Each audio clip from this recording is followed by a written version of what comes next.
Hello, welcome again to europatelevision.com. We're here again in the European Union Parliament, and today we're speaking with Emine Bozkurt of the Alliance of Socialists and Democrats. Welcome, thank you for speaking with us today. I appreciate your time. Thank you.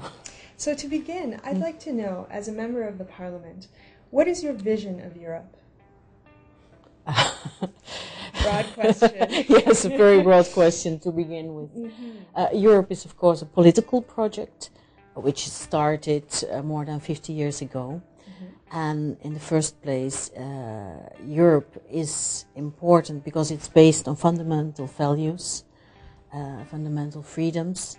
And of course, in a way, it's an economic project, but it's also, like I said, a political project. As a member of the S&D group, Socialists and Democrats, we think it's also important that Europe is becoming more of a social Europe. It's not only about economy, it's also about conditions for people, minimum wages, equal rights, anti-discrimination. So a lot of work to do in Europe, and we are here as representatives of the people in Europe, and I'm a representative of the Dutch people.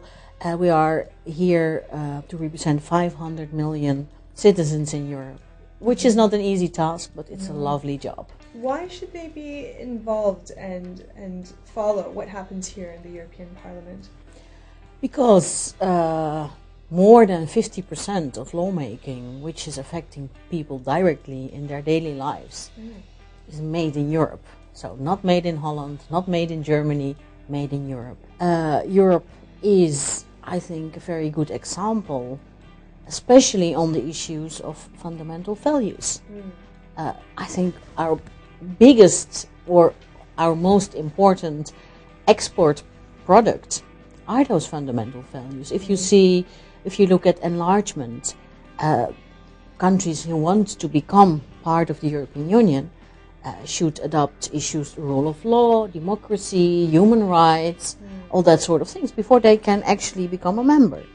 And you see that Europe in the near past has played an important role. Look at 2004, at the reunification of Europe. Right. So you're speaking about the unification of Europe, the addition of the former communist bloc countries. So I'd like to know what your perspective is on Europe in the next 100 years. It's changed quite a bit in the past 100 years. How do you see Europe in the future?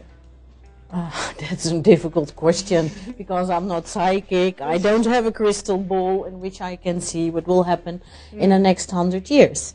And Europe, the age of Europe is only, as a European Union, of course, is only 50 years. So let's look what has happened in the last 50 years. And what happened in Europe is that Europe became more democratic. You see, it was a very important political project. It started as an economic union, and now we are also working together politically, and it has a very important added value. Of course, for the next 50 years, or 100 years, like you asked, if we really want to work it out we should work on that now.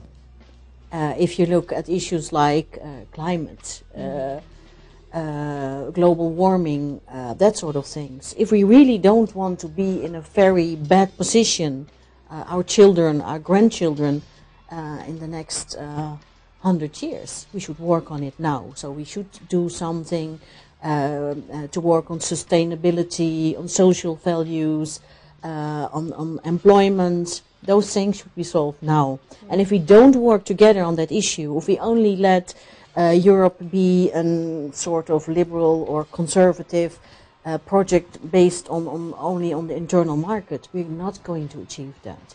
We have to cooperate for the future of our children and grandchildren. Well, thank you very much for your time, Ms. Bozkurt. It was Welcome. a pleasure to speak with you. And thank you to our audience for watching europatelevision.com. We're here at the European Parliament, and we'll speak with you next time. Thanks for watching.